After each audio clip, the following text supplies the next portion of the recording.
વડીલો, ભાઈઓ બહેનો તથા પધારેલ સમસ્ત જાડેજા પરિવારને મારા જય માતાજી. આજે કચ્છી નવા વર્ષ અષાઢી બીજના દિવસે હું તમને કંઈક કહેવા માંગુ છું, તો મને ધ્યાનથી સાંભળજો. મારું નામ જાડેજા બુટિયાબા રાજેન્દ્રસિંહ છે. હું ધોરણ 9માં અભ્યાસ કરું છું. આજે હું તમને શિક્ષણ વિશે કંઈક કહીશ. શિક્ષણ અને સંસ્કાર આપણી જિંદગીના મૂળ મંત્ર છે.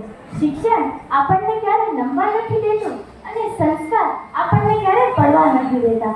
સમય અને શિક્ષણનો સાચો ઉપયોગ માણસને ઝડપી અને સફળ બનાવે છે. જો આજે તમે પુસ્તકોનો હાથ પકડી લેશો તો ભવિષ્યમાં કોઈનો પગ પકડવાનો વારો નહીં આવે.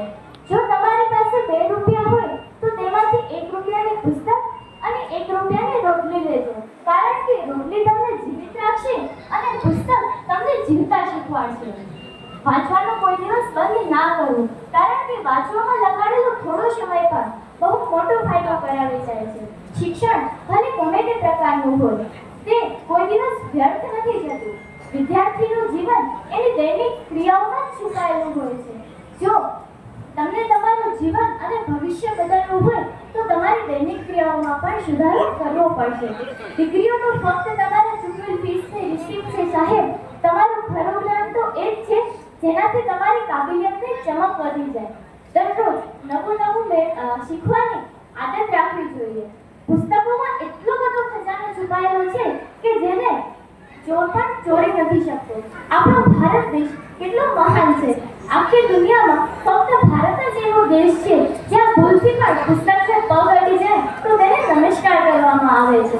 દરેકના જીવનમાં મુશ્કેલીઓ તો આવે જ છે, પરંતુ તે આપણને તોડવા માટે નથી આવતી. મુશ્કેલીઓ આપણી આત્મશક્તિને ઓળખાણ કરાવવા અને આપણને મજબૂત બનાવવા આવે છે. જો આપણને કંઈક કરવું છે, બનવું છે, તો તેના માટે આપણે જ મહેનત કરવી પડશે. આ વાતનું ધ્યાન રાખજો કે ના પરિસ્થિતિઓ આપણા હિસાબથી ચાલે છે, ના કે માણસો. આપણા સપના છે તો આપણને જ પૂરા કરવા પડશે. કાગળ એની કિસ્મતથી ઉડે છે, જ્યારે પતંગ એની કાબિલિયતથી ઉડે છે. એટલે કિસ્મત સાથ આપે કે ના આપે, કાબિલિયત હંમેશા સાથ આપે છે. દરેકના જીવનમાં ભગવાન સવારે 2 વિકલ્પ આપે છે. પહેલું, ઊંઘતા રહો અને તમારા મનગમતા સપના જુઓ. બીજો, જાગો અને તમારા મનગમતા સપના પૂરા કરો. પસંદગીનો આધાર માત્ર તમારી ઉપર છે. જે માણસ પોતાના જીવનમાં હીરાની જેમ ચમકતો હોય છે ને, એ પોતાના જીવનમાં ઘણું બધું ઘસાયો હોય છે. આ દુનિયામાં કંઈક મેળવવા માટે ઘણું બધું ત્યાગ કરવું પડે છે, કારણ કે શ્વાસ લેવા માટે પણ શ્વાસ છોડવા પડે છે. આજે હું તમને શિક્ષણ વિશે સંસ્કૃતમાં એક સુભાષિતના શ્લોક દ્વારા કંઈક કહેવા માંગુ છું. ન ચ ચોર હાર્યમ ન ચ રાજ હાર્યમ ન ભાતૃભાજયમ ન ચ ભારકારી વયમ કૃતે વર્ધતે એવ વિદ્યા વિદ્યાધનમ સર્વધનમ પ્રધાનમ. અર્થાત વિદ્યારૂપી ધનને ચોર પણ ચોરી નથી શકતો, ભાઈઓ ભાગી નથી પડાવી શકતા. વિદ્યારૂપી ધન એ એવું છે કે જે વાપરવાથી વધે છે. એટલે આપણે આપણા જ્ઞાનનો જેટલો વધારે ઉપયોગ કરશું તે એટલો વધારે વધશે.